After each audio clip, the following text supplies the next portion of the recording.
Здравейте! Аз съм Павел Левтеров и съм автомобилен състезател. Участвал съм в най-различни шампионати на борда на супер бързи автомобили. Печелил съм много купи и награди.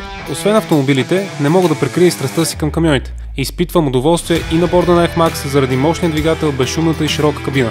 Сертифициран съм от Ford Trucks Academy за безопасно и икономично шофиране. Тук съм, за да ви покажа как лесно да използвате различни функционалности на вашия Ford Trucks, за да се чувствате напълно комфортно и пътуването ви да бъде безаварийно и приятно.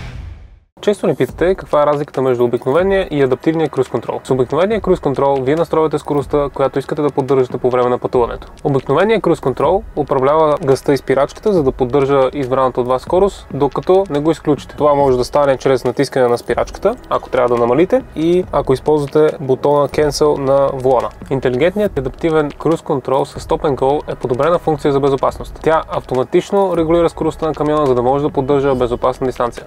Използва радари и камери, за да засече превозно средство, което се движи отпред. Ако автомобилът отпред спре, системата спира камиона. Камионът потегля отново, когато превозно средство отпред започне да се движи. Интелигентният адаптивен круиз контрол помага да се избегне удар отзад, а това е една от най-честите ситуации при пътно-транспортни происшествия. Тази система може да спира и да ускорява, което е особено полезно в натоварен трафик, когато имаме постоянно спиране и потегляне. Системата поддържа дистанцията с превозното средство отпред с таймери за дистанция. Ако това кратко видео е било полезно за вас, харесайте и споделете, за да достигне до повече хора. Ford Trucks. Споделяме товара.